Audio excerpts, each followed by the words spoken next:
Hey everybody, Tim Brahim with Performance Experts Coaching and Leadership 360 with another business and life tip for you. And today's subject matter is time management, which at the end of the day is an awfully misleading term in my opinion. It's not really time that we're trying to manage, it's the tasks and ultimately our choices that we're really looking to get our arms around and manage more effectively.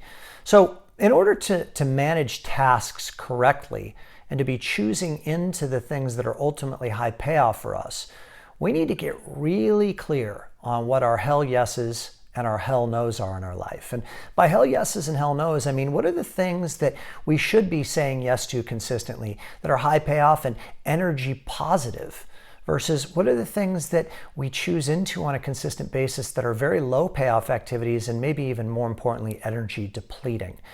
Now, one of the most important exercises that you could ever do, and it's so important that this is the primary homework assignment that we give to the 9 new people entering into the Leadership 360 program every year, is what we call time logging.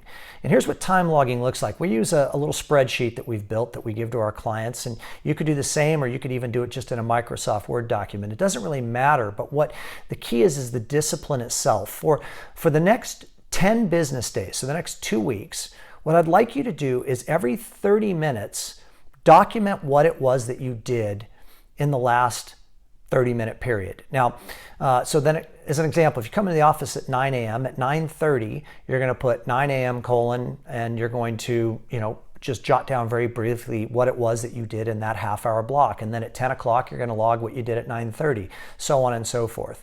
At the end of the day, you'll have completed 1 day and you've got 9 more days to go. Now you may say, gosh, that sounds very painful. It is a little bit. I mean, I just did it last January for 6 consecutive weeks from the time I woke up in the morning until the time that I went to bed at night. So it isn't that bad.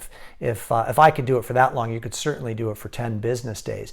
But the payoff is substantial. What you're going to find is that you're going to start to have a revelation as to numerous things that you're opting into, that you're choosing to spend your time on that are absolutely not serving you. Now, part and parcel of that, what I want you to do is I want you to establish what your hourly rate of pay is. And by hourly rate of pay, what I mean is that most loan originators don't realize that they are paid by the hour. The uniqueness of this job that you do as a loan originator is that you get to choose your hourly rate of pay based upon what you're choosing to say yes to. So I'll give you an example for simple math. Let's say that you want to make $200,000 next year. And then I asked you, how many hours a week do you want to work? And you say, I want to work 40 hours a week. And then I said to you, how many weeks do you want to take vacation when you don't check in, you don't check your voicemail, email, nothing like that? You say 2 weeks. Okay, so you've got 50 weeks that you're willing to work and you want to work 40 hours a week. So you're going to work 2,000 hours in the calendar year of 2017, let's say. And you want to make $200,000. So you've just established that you're a $100 an hour employee for your own little company. So when you go through your time logging, once you've completed it, I want you to ask yourself a question. Would I pay someone $100 an hour to do that activity?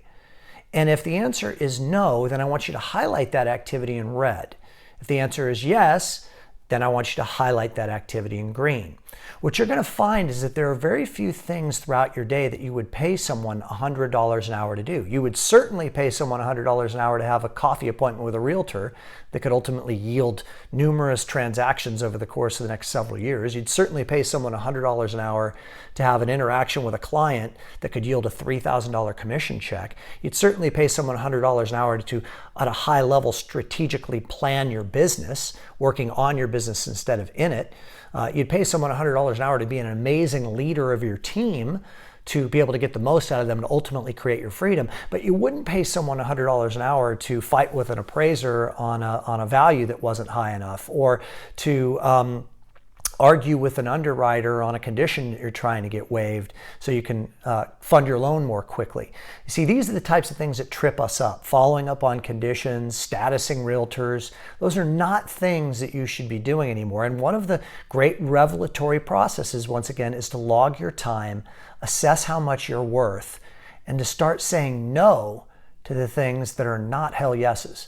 I hope that this helps you. We got more business and life tips coming your way to your success.